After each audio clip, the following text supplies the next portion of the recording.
Imaginez, vous recevez des mots d'amour, vous les sentez. Ces mots font vibrer vos sentiments.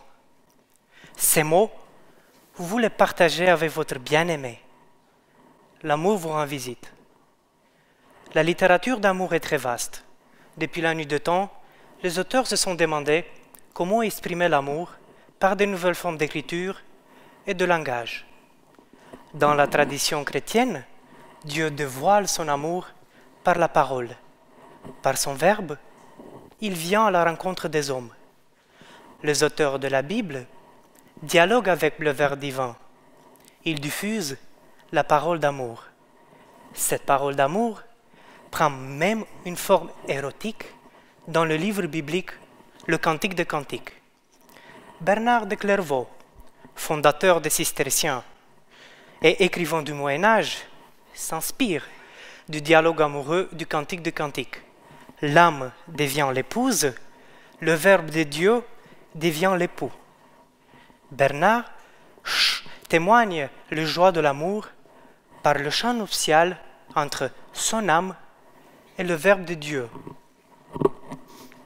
Au long de nuit, mon cœur brûle de désir. Je cherche celui qu'aime mon âme. Je te rends visite à l'aube, je t'embrasse d'un baiser de ma bouche. Quand tu passes, tu veux être retenu.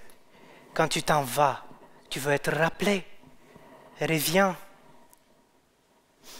Pose-moi comme un seau sur ton cœur. Ces joies de l'amour sont les visites du Verbe divin. Ma thèse examine ce témoignage. La poésie bernardienne dévoile l'intensité de l'expérience vécue.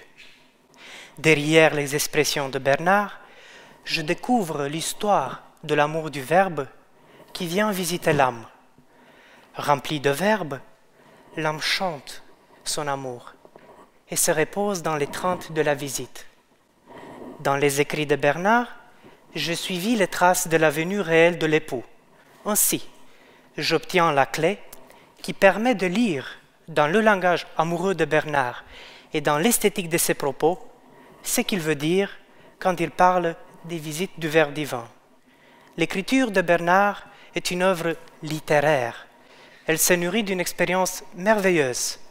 Le parfum de ses paroles, une essence divine, invite le lecteur à découvrir la chambre nuptiale de l'époux. Toutes les paroles ouvrent la chambre de l'époux, visitée par le Verbe qui dit « J'aime parce que j'aime pour aimer ».